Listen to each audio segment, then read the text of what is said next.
প্রিয় শিক্ষার্থীবৃন্দ, বরাবরের মতোই আজ ফুটন্ত গোলাপের শুভেচ্ছা দিয়ে আপনাদের স্বাগতম জানাচ্ছি।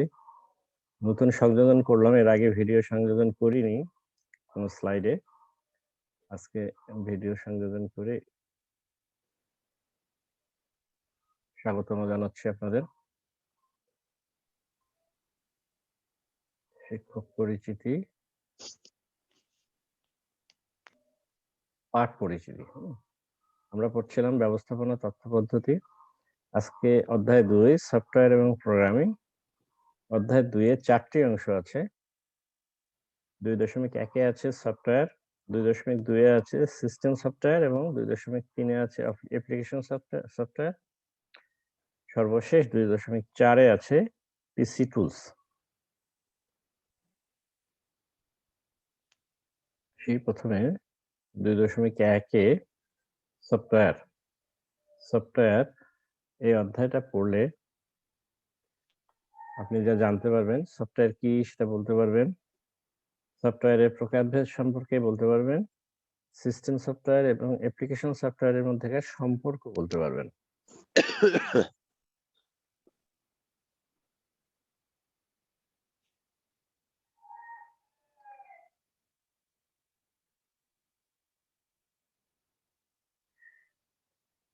সফটওয়্যার সফটওয়্যার কম্পিউটার সিস্টেম চালনা নিয়ন্ত্রণের ক্ষেত্রে বিস্তারিত নির্দেশ প্রদান করে। ওয়ালাইকুম আসসালাম। সফটওয়্যার ছাড়া বা ব্যতিরেকে কম্পিউটার তার নিজস্ব কাজ সমাধান করতে পারে না। অন্যভাবে বলা যায়, সফটওয়্যার হচ্ছে কম্পিউটার প্রোগ্রামের নির্দেশনা যা হার্ডওয়্যারকে সচল ও চলনে নির্দেশ প্রদান করে। আমরা জানি কম্পিউটারের দুটো অংশ, হার্ডওয়্যার এবং সফটওয়্যার। হার্ডওয়্যার কম্পিউটারকে পরিচালনা করে আর সফটওয়্যার এই পরিচালনার নির্দেশনা প্রদান করে।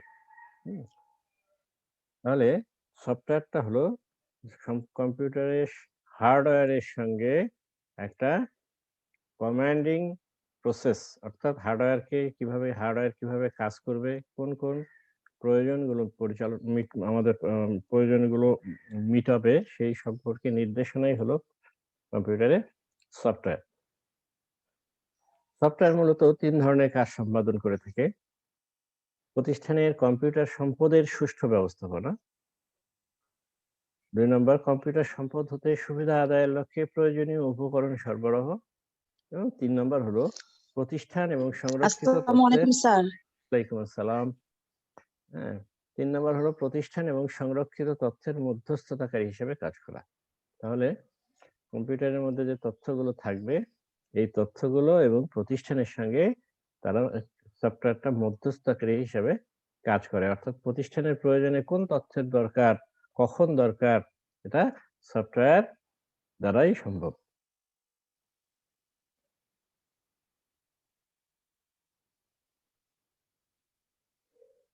পরে হলো সফটওয়্যার প্রোগ্রাম এবং এর প্রকারভেদ। সফটওয়্যার প্রোগ্রাম হচ্ছে কম্পিউটারে একটি বিষয় বা একটি বিবরণ বা নির্দেশনামার ধারা। প্রোগ্রামে লেখার বা কোডিং প্রক্রিয়াকে প্রোগ্রামিং এবং যে ব্যক্তি এই কাজে পারদর্শী তাকে প্রোগ্রামার বলা হয়। তাহলে সফটওয়্যার প্রোগ্রাম হচ্ছে কম্পিউটারের একটি বিশেষ একটি বিবরণ বা নির্দেশনামার ধারা, যেটা প্রোগ্রামে লেখা হয়, এবং প্রোগ্রামে লেখা বা কোডিং প্রক্রিয়াকে প্রোগ্রামিং বলে, এবং যে ব্যক্তি এই প্রোগ্রামটার কাজে পারদর্শী তাকে প্রোগ্রামার বলা হচ্ছে। প্রোগ্রাম কাজগুলোকে সম্পাদন করার জন্য এগুলোকে অবশ্যই প্রয়োজনীয় উপাত্ত সহ কম্পিউটারের প্রাথমিক বা প্রধান সংরক্ষণাগারে সংরক্ষিত হতে হবে। একে স্টোরেজ প্রোগ্রাম কনসেপ্ট নামে অভিহিত করা হয়। তাহলে কি হচ্ছে, প্রোগ্রাম কাজগুলোকে সম্পাদন করার জন্য অবশ্যই প্রয়োজনীয় উপাত্ত সহকারে প্রাথমিক বা প্রধান সংরক্ষণাগারে এগুলোকে সংরক্ষিত থাকতে হবে। একে বলা হচ্ছে স্টোরেজ প্রোগ্রাম কনসেপ্ট, অর্থাৎ যেটা স্টোরের মধ্যে, সংরক্ষণাগারের মধ্যে সংরক্ষণ করে রাখা হচ্ছে। সফটওয়্যারকে প্রধান 2 ভাগে ভাগ করা হয়, একটা হলো সিস্টেম সফটওয়্যার, একটা হলো অ্যাপ্লিকেশন সফটওয়্যার। আসি আমরা সিস্টেম সফটওয়্যার কি, অ্যাপ্লিকেশন সফটওয়্যার কি, এটা নিয়ে বিস্তারিত আলোচনায়।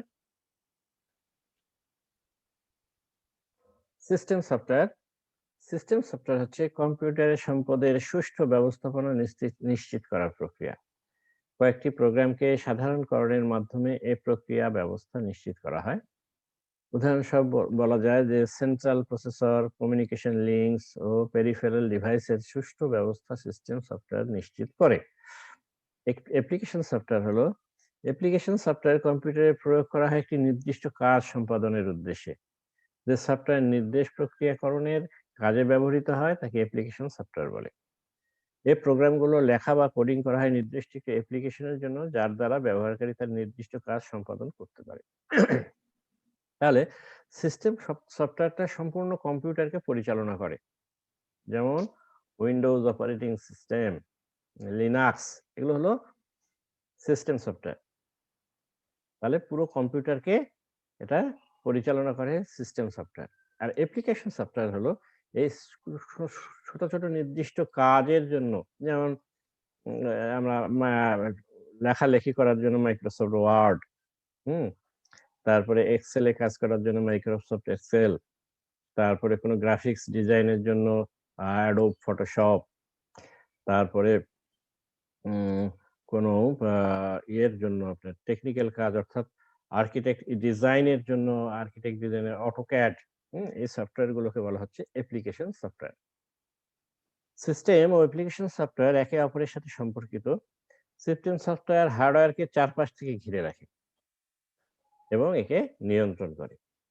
কম্পিউটারকে পরিচালনা করতে হলে অ্যাপ্লিকেশন সফটওয়্যারকে অবশ্যই সিস্টেম সফটওয়্যারের মাধ্যমে কাজ করতে হবে। তাহলে সিস্টেম সফটওয়্যার থাকতেই হবে, সিস্টেম সফটওয়্যারের সঙ্গে অ্যাপ্লিকেশন সফটওয়্যারের লিঙ্ক থাকতে হবে এবং সিস্টেম সফটওয়্যার অ্যাপ্লিকেশন সফটওয়্যার অবশ্যই সিস্টেম সফটওয়্যারের মাধ্যমে কাজ করতে হবে। অর্থাৎ অ্যাপ্লিকেশন সফটওয়্যারটা সিস্টেম সফটওয়্যারের উপরে নির্ভরশীল। কিন্তু সিস্টেম সফটওয়্যার অ্যাপ্লিকেশন সফটওয়্যারের উপরে নির্ভরশীল নয়। ব্যবহারকারী প্রাথমিকভাবে অ্যাপ্লিকেশন সফটওয়্যার দ্বারা কাজ করে। এখানে উল্লেখ যে প্রতিটি সফটওয়্যার তৈরি হয় একটি নির্দিষ্ট মেশিনের গ্রহণযোগ্যতা অনুযায়ী। অর্থাৎ মেশিনের যে সমস্ত পার্টস গুলো থাকবে, এই পার্টস গুলোর ধারণ ক্ষমতা অনুযায়ী একটি সিস্টেম সফটওয়্যার তৈরি করা হয়। তাহলে আমরা বুঝলাম যে অ্যাপ্লিকেশন সফটওয়্যার এবং সিস্টেম সফটওয়্যার কি জিনিস। মূলত ধরে রাখতে হবে সিস্টেম সফটওয়্যার হলো সম্পূর্ণ কম্পিউটারকে ঘিরে রাখে, কম্পিউটারের হার্ডওয়্যার গুলোকে পরিচালনা করে, নিয়ন্ত্রণ করে এবং চারপাশ থেকে ঘিরে রাখে। আর অ্যাপ্লিকেশন সফটওয়্যার হলো কোনো সুনির্দিষ্ট কাজ সম্পাদনের জন্য যে সফটওয়্যার তৈরি করা হয় তাকে বলা হচ্ছে অ্যাপ্লিকেশন সফটওয়্যার। এবং অ্যাপ্লিকেশন সফটওয়্যার অবশ্যই সিস্টেম সফটওয়্যারের সঙ্গে লিংক থাকবে এবং এর আন্ডারে কাজ করবে। এটা গেল ওয়ালাইকুম আসসালাম। পার্ট ২.১ শেষ হয়ে গেল। এখন আসি পার্ট ২.২ বিস্তারিত সিস্টেম সফটওয়্যার আসলে কি জিনিস? এটা নিয়ে বিস্তারিত আলোচনা করা আছে। সিস্টেম সফটওয়্যার আমি ওই যে মাঝখানে কিছু স্লাইড বাদ দিয়ে দিয়েছি যে এই পার্ট শেষে কি জানতে পারবেন। এতে স্লাইডের সংখ্যা বেড়ে যায়। আমি জাস্ট মুখে বলে দিচ্ছি। সিস্টেম সফটওয়্যার এই অধ্যায়টা পাঠ করলে আপনি অপারেটিং সিস্টেম সম্পর্কে বলতে পারবেন। ভাষা অনুবাদ কি তা বর্ণনা করতে পারবেন। ইউটিলিটি প্রোগ্রাম সম্পর্কে লিখতে পারবেন। আসুন আমরা এখন অ্যাপ্লিকেশন প্রোগ্রাম সিস্টেম সফটওয়্যারটা কি এবং এর বিস্তারিত আলোচনা। অ্যাপ্লিকেশন প্রোগ্রামগুলোকে পরিচালনা ও পড়ার জন্য কম্পিউটারের সিস্টেম সফটওয়্যারের প্রয়োজন। হার্ডওয়্যার এবং অন্যান্য অ্যাপ্লিকেশন প্রোগ্রামগুলোকে রান করার জন্য সিস্টেম সফটওয়্যারের প্রয়োজন হয়। একটি কম্পিউটার রান করার জন্য সিস্টেম সফটওয়্যার থাকা বাধ্যতামূলক। অর্থাৎ সিস্টেম সফটওয়্যার ছাড়া কোনো কম্পিউটার রান করতে পারবে না। সিস্টেম সফটওয়্যার হার্ডওয়্যারের বিভিন্ন পার্ট ও তার ব্যবহার ও কাজকে নিয়ন্ত্রণ করে। সিস্টেম সফটওয়্যারকে ৩ ভাবে ভাগ করা হয়। তাহলে সিস্টেম সফটওয়্যার কি হলো? হার্ডওয়্যারের বিভিন্ন পার্ট ও তার ব্যবহার বা কাজকে নিয়ন্ত্রণ করে।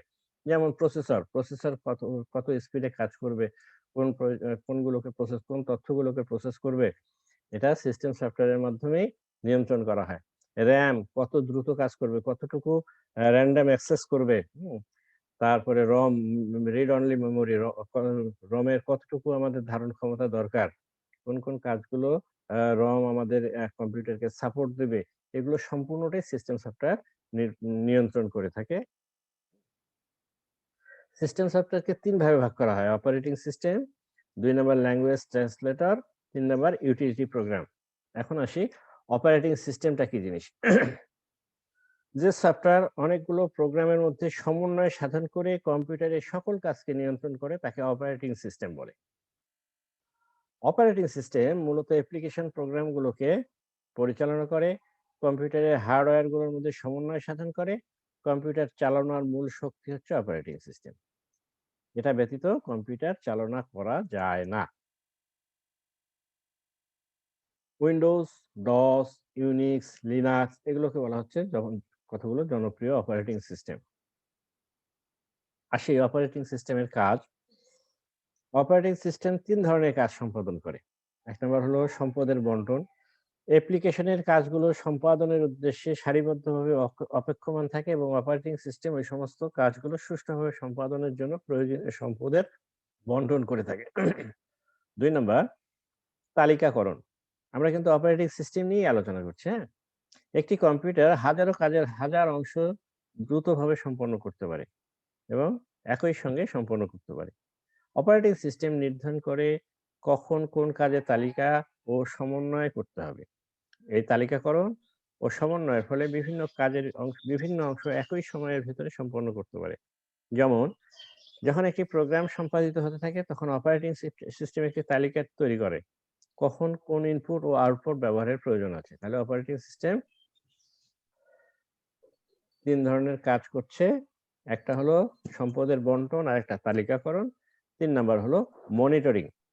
অপারেটিং সিস্টেম কম্পিউটারের সকল কার্যক্রমকে মনিটর করে থাকে। এটা কম্পিউটারের কাজ ও ব্যবহারকারী ব্যবহারকারীকে অনুসরণ করে থাকে এবং ধরে রাখে এবং কি প্রোগ্রাম চলছে, বিনা অনুমতি সিস্টেম প্রবেশ প্রচেষ্টা ইত্যাদি মনিটর করে থাকে। তাহলে অপারেটিং সিস্টেম ৩ ধরনের কাজ করে থাকে: সম্পদের সুষ্ঠু বন্টন করে থাকে, কম্পিউটার কাজের তালিকাকরণ করে থাকে এবং সম্পূর্ণ কাজটাকে মনিটরিং করে থাকে। এটা গেল অপারেটিং সিস্টেমের কাজ। তারপরে সিস্টেম সফটওয়্যারের দ্বিতীয় অংশ হলো ল্যাঙ্গুয়েজ ট্রান্সলেটর। ল্যাঙ্গুয়েজ ট্রান্সলেটরটা কি জিনিস? কম্পিউটার তার নিজ কাজ সম্পাদনের জন্য বিভিন্ন প্রোগ্রামের সাহায্য নেয়। এই প্রোগ্রামগুলো লেখার জন্য কম্পিউটারে নিজস্ব কিছু ভাষা রয়েছে, যেমন Fortran, COBOL, C, C plus plus এগুলো হলো ল্যাঙ্গুয়েজের ভাষা। কম্পিউটারকে অবশ্যই এই ভাষাগুলোকে মানুষের পঠন উপযোগী করে পরিবর্তন করতে হয়, অর্থাৎ তা মানুষের বোধগম্য করতে হবে। অর্থাৎ যখন কম্পিউটারে কোনো প্রোগ্রামার প্রোগ্রাম করে তখন তার কম্পিউটার পড়তে পারে এরকম ভাষাগুলো দিয়ে তারা এরকম কোড দিয়ে তারা প্রোগ্রামগুলো তৈরি করে এবং এই প্রোগ্রামগুলো আবার কি আউটপুট হয় মানুষ যাতে বুঝতে পারে, আমরা যাতে সাধারণ ব্যবহারকারী যাতে বুঝতে পারি এরকম করে তারা আউটপুটটা দেয়। সিস্টেম সফটওয়্যারে এক ধরনের বিশিষ্ট ভাষা অনুবাদক প্রোগ্রাম থাকে যা হাই লেভেল ভাষাকে মেশিনের ভাষায় রূপান্তর করে। এ ভাষার রূপান্তর প্রক্রিয়া কম্পিউটারে কাজ সম্পাদনের উদ্দেশ্যে হয়ে থাকে। এ ধরনের সিস্টেম সফটওয়্যারকে কম্পাইলার বলে। একে আবার ইন্টারপ্রেটারও বলা হয়ে থাকে। মেশিনের ভাষায় রূপান্তরিত হওয়ার আগে প্রোগ্রামে যে হাই লেভেল ভাষা ব্যবহৃত হয় তাকে সোর্স কোড বলা হয়।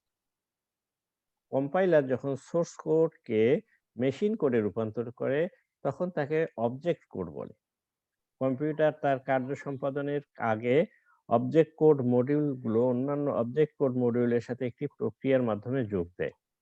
একে লিঙ্কেজ এডিটিং বলা হয়। তাহলে এখানে ভাষা অনুবাদে অনেকগুলো আমরা সংজ্ঞা আছে, যেমন কি কি বলছে দেখেন।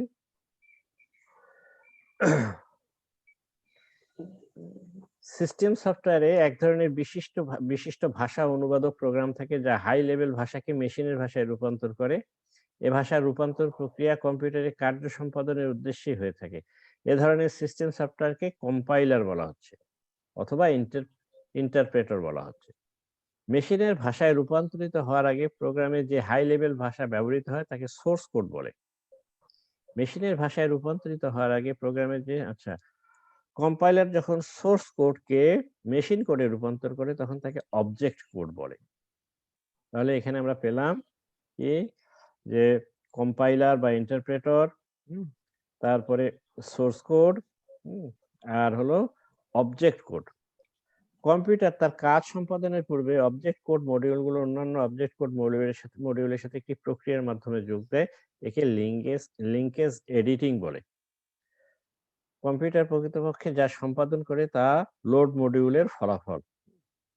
তাহলে কি সোর্স কোড প্রোগ্রাম দরকার, কম্পাইলার দরকার, অবজেক্ট কোড দরকার, লিঙ্কেজ এডিটর দরকার, লোড মডিউল দরকার। ঠিক আছে? তাহলে কম্পিউটারের ল্যাঙ্গুয়েজ ট্রান্সলেটে এই অংশগুলো থাকে। এরপরে আসি ইউটিলিটি প্রোগ্রাম। সিস্টেম সফটওয়্যারে ইউটিলিটি প্রোগ্রাম অন্তর্ভুক্ত থাকে মূলত কাজ বের করা, যেমন অনুলিপি তৈরি করা, প্রাইমারি স্টোরেজ পরিষ্কার রাখা, রুটিন কাজের জন্য অন্যান্য তথ্য সংরক্ষণ করা। ধরা যাক আপনি একটি নতুন ফাইল তৈরি করছেন, অথবা পুরোনো ফাইল মুছে ফেলছেন, অথবা ডিস্ককে ফরম্যাট করছেন। এ ধরনের কাজগুলোকে আমরা ইউটিলিটি প্রোগ্রামের দ্বারাই করে থাকি। তাহলে ইউটিলিটি প্রোগ্রাম হলো কম্পিউটারে নতুন ফাইল তৈরি করা, পুরোনো ফাইল মুছে ফেলা এবং ডিস্ককে ফরম্যাট করা। এই ধরনের কাজগুলোকে আমরা ইউটিলিটি প্রোগ্রামের দ্বারাই করে থাকি। আজকে এটা শেষ হয়ে গেল 2.2 সিস্টেম সফটওয়্যারের অংশ। এর পরেরটা হলো 2.3 অ্যাপ্লিকেশন সফটওয়্যার।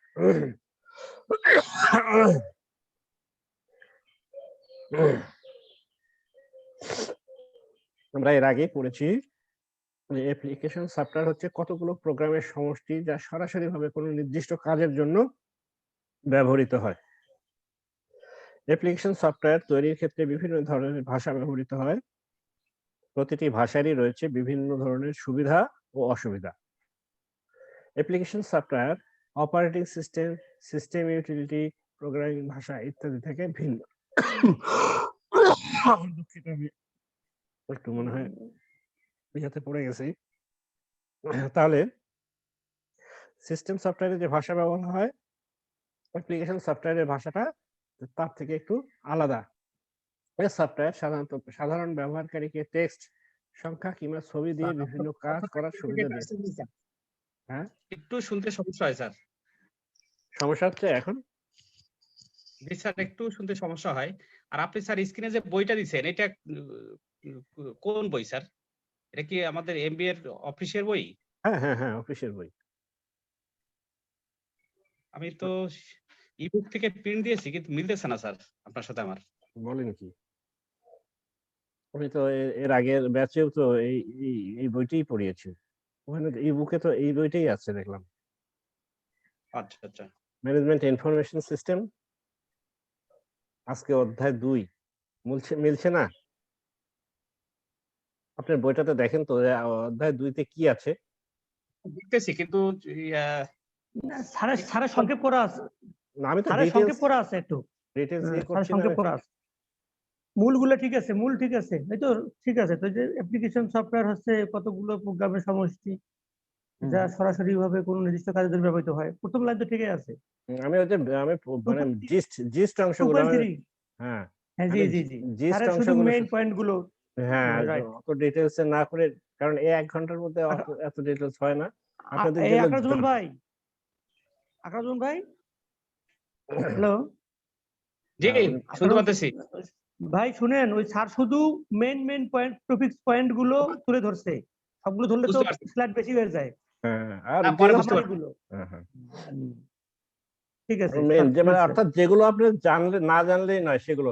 আর ডিটেইলস অত তো মানে বইতে বেশি বিস্তারিত বলা আছে, যেগুলো একেবারে অপ্রয়োজনীয় কথা দিয়ে ভরা আছে বইটার মধ্যে। হ্যাঁ, যার জি, ফলে বুঝতে মেইন পারছি জিনিস স্যার। বুঝতে পারছি। আচ্ছা। আচ্ছা, অনেক এই যে সমস্ত অ্যাপ্লিকেশন সফটওয়্যার ব্যবহার করা, যে ভাষাগুলো ব্যবহার করা হয় অ্যাপ্লিকেশন সফটওয়্যারে, এই ভাষাগুলোর অনেক রকমের ভাষা রয়েছে। এই ভাষাগুলোর আবার প্রতিটার কিছু সুবিধাও আছে, অসুবিধাও আছে। Application software operating system, system utility programming ভাষা থেকে অবশ্যই আলাদা। এটা আমরা আগে আলোচনা করলাম। এই সফটওয়্যার সাধারণত ব্যবহারকারীকে টেক্সট, সংখ্যা কিংবা ছবি দিয়ে বিভিন্ন কাজ করার সুবিধা দিয়ে থাকে। যেমন আমরা যদি মাইক্রোসফট ওয়ার্ড ওপেন করি, মাইক্রোসফট ওয়ার্ড এর একটা পেজ ওপেন করা হলে আমরা এখন এখানে অনেকগুলো জিনিস পাই উপরে। যেমন ফন্ট, কোন ফন্টে আমরা লিখতে যাচ্ছি, ফন্টের সাইজ, ফন্টের কালার, ফন্টের কালারের ডিজাইন, হ্যাঁ? অনেকগুলো তথ্য থাকে। এই ফন্ট তাছাড়া এর মধ্যে যদি ছবি নিয়ে আসতে চাই, তাহলে দেখবেন যে একটা বাটনের মতো আছে। এটা টিপ দিলেই কি ছবি কোথা থেকে আমরা ছবি নিয়ে আসবো তার একটা অপশন আসবে, হ্যাঁ? এটা এটা হলো আ এ এ এ এটা করার সুবিধা দিয়ে থাকে আরকি অ্যাপ্লিকেশন সফটওয়্যার। হুম? আবার একটা উদাহরণ দেই, accounting software, office software, graphics software, বিভিন্ন মিডিয়া প্লেয়ার, ভিডিও এবং অডিওর অ্যাপ্লিকেশন সফটওয়্যার তৈরি করতে যে ধরনের ভাষার ব্যবহার করা হয় সেটা হলো নিচে আলোচনা করা হচ্ছে। সেটা হলো ক নাম্বার প্রোগ্রামিং ভাষা প্রজন্ম, খ হলো জনপ্রিয় প্রোগ্রামিং ভাষা, গ হলো চতুর্থ প্রজন্মের ভাষা। আসি তাহলে যে সমস্ত সফটওয়্যার গুলো মানে অ্যাপ্লিকেশন সফটওয়্যার তৈরি করতে যে সমস্ত কম্পিউটারের ভাষা ব্যবহার করা হয় সেগুলো হলো প্রোগ্রামিং ভাষার প্রজন্ম, জনপ্রিয় প্রোগ্রামিং ভাষা এবং চতুর্থ প্রজন্মের ভাষা। এর আগে আমরা সিস্টেম সফটওয়্যারে দেখছি যে সিস্টেম সফটওয়্যারটা যে কোডের মাধ্যমে লেখা হয় সেটা আলাদা একটা ভাষা এবং অ্যাপ্লিকেশন সফটওয়্যার গুলো যেভাবে করা হয় সেগুলো প্রোগ্রামিং ভাষাগুলো একটু আলাদা। আসি প্রোগ্রামিং ভাষার প্রজন্ম। ১ নাম্বার হলো ১ম প্রজন্মের কম্পিউটার মেশিন ভাষা ছাড়া অন্য কোনো ভাষা পড়তে পারত না। অতীতে হাই লেভেল ভাষার উৎপত্তি ঘটেনি, সেজন্য প্রোগ্রামারদের মেশিন ভাষা ব্যবহার করা ছাড়া আর কোনো উপায় ছিল না। তাহলে ১ম প্রজন্মের কম্পিউটার মেশিন ভাষা ছাড়া অন্য কোনো ভাষা পড়তে পারত না। সে সময় হাই লেভেল ভাষার উৎপত্তি হয়নি। সেজন্য প্রোগ্রামারদের মেশিন ভাষা ব্যবহার করা ছাড়া আর কোনো উপায় ছিল না। প্রোগ্রামিং ভাষার মধ্যে কম্পিউটার নিজস্ব ভাষাও রয়েছে যা কম্পিউটার সরাসরি বুঝতে পারে। এক্ষেত্রে কোন প্রকার অনুবাদকের প্রয়োজন হয় না। এ ভাষা লো লেভেল ভাষা নামে পরিচিত। তাহলে ১ম প্রজন্মের যে ভাষাটা শুধু মেশিন ছাড়া অন্য কেউ পড়তে পারে না এবং এটা অনুবাদকের প্রয়োজন হয় না, হ্যাঁ? সেটাই হলো লো লেভেল ভাষা। লো লেভেল ভাষা লিখতে সাধারণত বাইনারি সংখ্যা পদ্ধতি ব্যবহার করা হয় এবং এই ভাষাটা কম্পিউটার সহজেই বুঝতে পারে। লো লেভেলের ভাষাকেই মেশিন ভাষা বলা হয়। ১ম প্রজন্মের কম্পিউটারগুলোর সমস্ত প্রোগ্রাম শুধু মেশিন ভাষায় রচিত হতো এবং বর্তমানে যে সমস্ত প্রোগ্রাম লেখা হয় তার বেশিরভাগই হাই লেভেল ভাষায় লেখা হয়। তাহলে ১ম প্রজন্মের ভাষাগুলোকে কম্পিউটারের প্রোগ্রামগুলোকে অ্যাপ্লিকেশন সফটওয়্যার গুলোকে লো লেভেল ভাষায় ব্যবহার করা হতো। এখন বর্তমানে যেগুলো ব্যবহার করা হচ্ছে সেগুলো সব হাই লেভেল ভাষা। কম্পিউটার যেহেতু শুধু মেশিন ভাষা বুঝতে পারে তাই হাই লেভেল লেখা প্রোগ্রামগুলোকে আলাদা সফটওয়্যার ব্যবহারের মাধ্যমে মেশিন ভাষায় পরিবর্তন করতে হয়।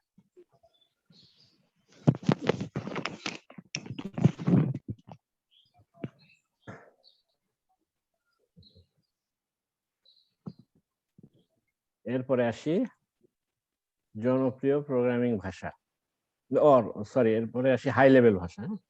মেশিন ভাষা সম্পর্কে আলোচনা করতে গিয়ে বলা হয়েছে কম্পিউটার হাই লেভেল ভাষা সরাসরি বুঝতে পারে না। যে ভাষা বুঝতে হলে কম্পিউটারকে বিভিন্ন ধরনের অনুবাদকের বা কম্পাইলারের সাহায্য নিতে হয় তাকেই হাই লেভেল ভাষা বলে।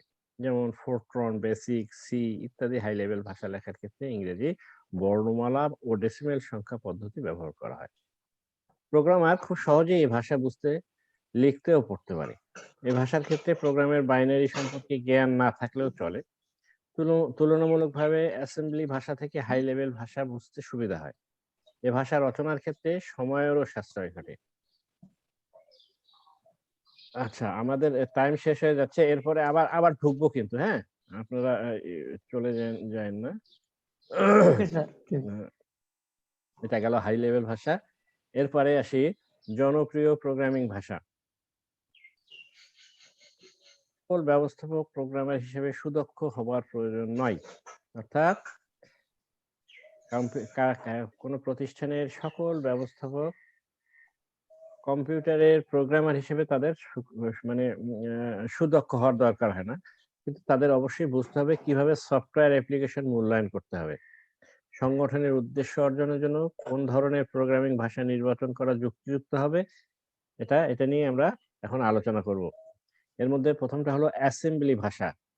অনেক প্রোগ্রামার এখনো অ্যাসেম্বলি ভাষায় প্রোগ্রাম লেখায় প্রাধান্য দেন। কারণ এই ভাষা হার্ডওয়্যারের উপর সবচেয়ে বেশি নিয়ন্ত্রণ প্রতিষ্ঠা করতে পারে এবং কম্পিউটারে কাজ সম্পাদন দক্ষতার পরিচয় দেয়। এ ভাষাটির ক্রমবিকাশ ঘটে ১৯৫০ সালের দিকে। এর নকশাকরণ করা হয় একটি নির্দিষ্ট মেশিন এবং নির্দিষ্ট মাইক্রোপ্রসেসরের জন্য। অ্যাসেম্বলি ভাষায় নিশ্চিত কিছু নিউমোনিক্স যেমন লোড, সাম ব্যবহার করে একে উপযোগী করে তোলা হয়। এই ভাষা আপনা-আপনিভাবেই অ্যাড্রেস ও সংরক্ষণ স্থানের বন্টন করে। যদিও অ্যাসেম্বলি ভাষা নিয়ন্ত্রণের ক্ষেত্রে প্রোগ্রামকে একটি বড় ধরনের সুবিধা দিয়ে থাকে, তথাপি সময়ের দিকটা বিবেচনা করলে দেখা যায় এটা খুবই ব্যয়বহুল। পড়া এবং ডিবাগ এর ক্ষেত্রে এটা দুর্বোধ্য এবং শেখার ব্যাপারেও কঠিন একটি বিষয়। বর্তমানে অ্যাসেম্বলি ভাষাকে প্রাথমিক পর্যায়ে সিস্টেম সফটওয়্যারে ব্যবহার করা হচ্ছে। এরপরে আসি ফোরট্রন। ফোরট্রন ফর্মুলা ট্রান্সলেটর। ফোরট্রন অর্থ ফোরট্রন দুটো অংশে ভাগ। এই শব্দটা ফর্মুলা ট্রান্সলেটরের ক্রমবিকাশ ঘটেছিল 1956 সালে বৈজ্ঞানিক এবং ইঞ্জিনিয়ারিং অ্যাপ্লিকেশনগুলোকে সহজভাবে লেখার জন্য। সংখ্যাভিত্তিক ডাটা প্রক্রিয়াকরণের ক্ষেত্রে এটা বিশেষভাবে কার্যকর। বিভিন্ন ধরনের ব্যবসায়িক অ্যাপ্লিকেশন ফোরট্রনের দ্বারা লেখা যায়। এই ভাষাটা শেখা তুলনামূলকভাবে সহজ এবং সমকালীন ভার্সনগুলো প্রোগ্রাম লজিকে নিয়ন্ত্রণের জন্য কাঠামো প্রদান করে। ইনপুট বা আউটপুটের দক্ষতা অথবা প্রিন্টিং ও ছকবদ্ধ কাজ সম্পাদনের ক্ষেত্রে ফোরট্রন বিশেষ ভালো তা বলা যায় না। 3 নাম্বার হলো কোবল। কোবল এর ক্রমবিকাশ ঘটেছে 1960 সালে। এটা এমন একটা অগ্রগণ্য প্রোগ্রামিং ভাষা যার দ্বারা ব্যবসায়িক অ্যাপ্লিকেশনগুলো সাধারণত লেখা যায়। তারপরে আসি basic. Basic beginners all purpose symbolic instruction code এর ক্রমবিকাশ ঘটে 1964 সালের দিকে। জন কিমলিনি এবং থমসন কুটস কিভাবে কম্পিউটার ব্যবহার করতে হয় তার ছাত্রদের এই শিক্ষা দিতে গিয়ে এই ভাষার উদ্ভব ঘটে। বর্তমানে কলেজ, বিশ্ববিদ্যালয় কম্পিউটারের ক্ষেত্রে বেসিক একটি জনপ্রিয় প্রোগ্রামিং ভাষা। PL1 প্রোগ্রামিং ল্যাঙ্গুয়েজ 1 এর ক্রমবিকাশ IBM এর মাধ্যমে 1964 সালে ঘটে। এটা সবচাইতে বেশি ক্ষমতা সম্পন্ন জেনারেল পারপাস প্রোগ্রামিং ভাষা। এটা খুব সহজ উপায়ে গাণিতিক ও ব্যবসায়িক অ্যাপ্লিকেশনগুলোকে নিয়ন্ত্রণ করতে পারে এবং বৃহৎ আয়তনের ডাটা নিয়ন্ত্রণে এই ভাষা অত্যন্ত কার্যকর। সি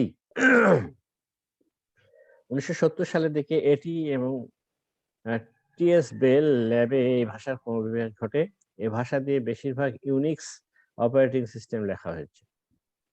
ভাষাটি অত্যন্ত সম্পন্ন। এই ভাষার অন্যান্য বৈশিষ্ট্যের মধ্যে সবচেয়ে উল্লেখযোগ্য হলো কঠোর নিয়ন্ত্রণ ক্ষমতা ও কার্য সম্পাদনের দক্ষতা। এটা বিভিন্ন ধরনের কম্পিউটারের সাথে কাজ করতে সক্ষম। বেশিরভাগ বাণিজ্যিক পিসি সফটওয়্যারগুলোতে সি ভাষা ব্যবহার করা হয়ে থাকে।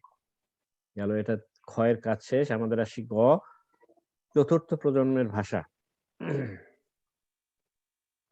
চতুর্থ প্রজন্মের ভাষা তৈরি হয়েছে কিছু উদ্দেশ্যকে সামনে রেখে। এই ভাষার মাধ্যমে এন্ড ইউজার বা কম দক্ষতা সম্পন্ন প্রোগ্রামাররা কম্পিউটার অ্যাপ্লিকেশন অত্যন্ত দ্রুততার সাথে তৈরি করতে পারে। অন্যান্য ভাষার ক্ষেত্রে প্রোগ্রামারদের দক্ষতার প্রয়োজন পড়ে, কিন্তু এই প্রজন্মের ভাষার ক্ষেত্রে প্রোগ্রামারদের খুব একটা দক্ষ না হলেও চলে। 7 ধরনের ভাষা সাধারণত চতুর্থ প্রজন্মে ব্যবহার করা থাকে: query language, report generator, graphics language, application generators, very high level programming language, application software packages, PC tools. এটা গেল চতুর্থ প্রজন্মের ভাষা। এরপরে আসি 2.4 পিসি টুলস।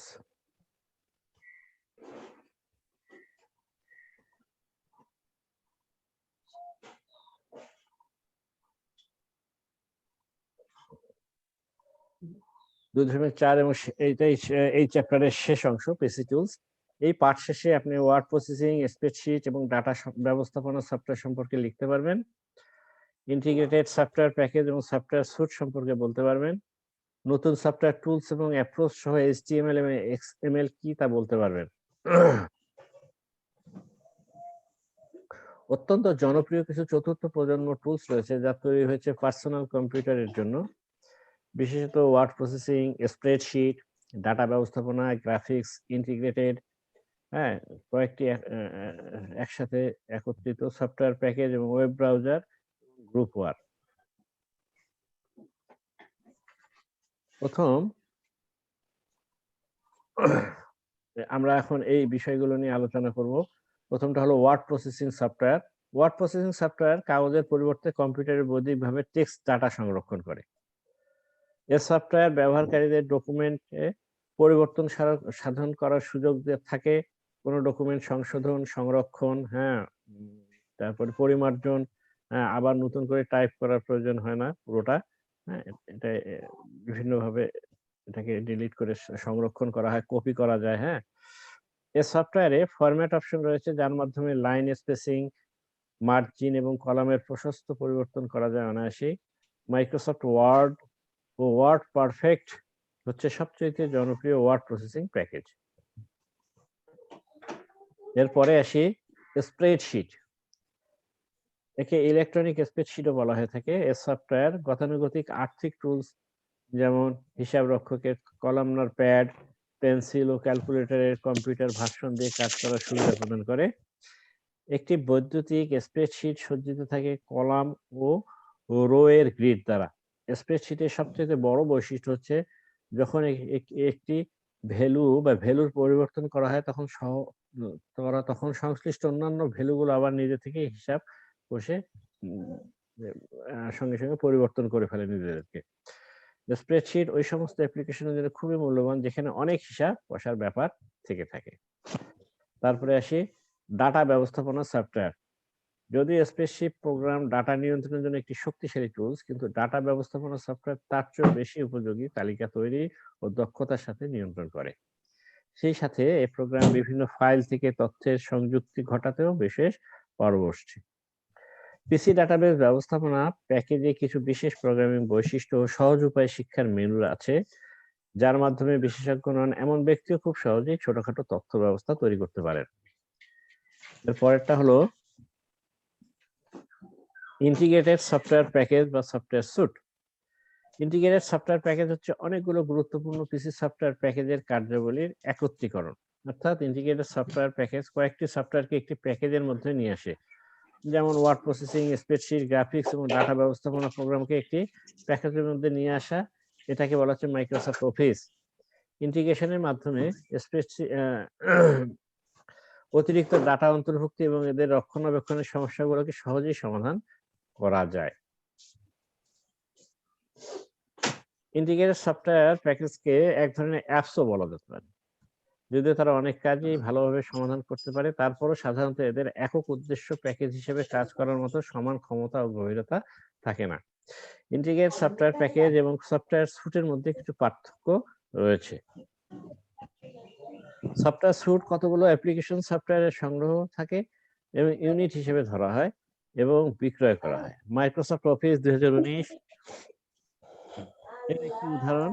সফটওয়্যার স্যুট রয়েছে word processing software, Excel, SharePoint, Access, Publisher, PowerPoint software এবং Outlook সহ বিভিন্ন সফটওয়্যার। এরপরে আসি নতুন সফটওয়্যার টুলস এবং অ্যাপ্রোচ। অবজেক্ট ওরিয়েন্টেড প্রোগ্রামিং হচ্ছে সফটওয়্যার ডেভেলপমেন্ট সদৃশ্য, যা ডাটা এবং কার্যপ্রণালীকে একত্রিত করে একক অবজেক্টে পরিণত করে। যখন কেউ বিশেষ কোনো ডাটা নিয়ে কাজ করতে চায় তখন অবশ্যই এটা পৃথক প্রোগ্রামিং এর কার্যপ্রণালী লেখা থাকে। অবজেক্ট ওরিয়েন্টেড প্রোগ্রামিংকে পৃথকীকরণ। অবজেক্ট ওরিয়েন্টেড হচ্ছে ডাটা এবং বিশেষ কিছু কার্যপ্রণালীর একত্রীকরণ যা পরিশেষে একটি নতুন অবজেক্ট পরিণত হয়।